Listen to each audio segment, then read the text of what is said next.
দক্ষিণ কোরিয়ায় যাত্রীবাহী বিমান বিধ্বস্ত হয়ে ১৭৯ জন নিহত হয়েছে।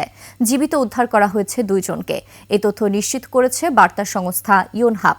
ল্যান্ডিং গিয়ারের ত্রুটির কারণে এই দুর্ঘটনা ঘটে বলে প্রাথমিকভাবে ধারণা করা হচ্ছে।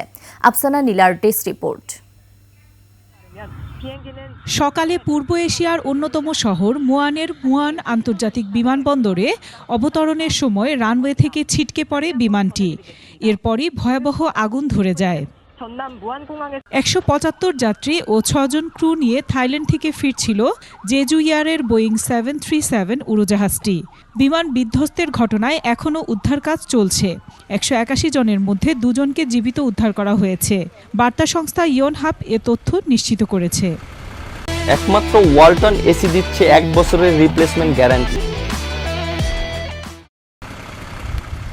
জরুরি অফিস এবং স্থানীয় গণমাধ্যমের তথ্য অনুযায়ী ল্যান্ডিং গিয়ারে ত্রুটিযুক্ত বিমানটি রানওয়ে থেকে সরে গেলে আগুন লেগে বিস্ফোরণের ঘটনা ঘটে। পাখির সাথে সংঘর্ষের জেরে ল্যান্ডিং গিয়ারে গোলযোগ তৈরি হতে পারে বলে প্রাথমিকভাবে ধারণা করা হচ্ছে। আফসানা নীলা, ডেস্ক রিপোর্ট, ২১ টেলিভিশন।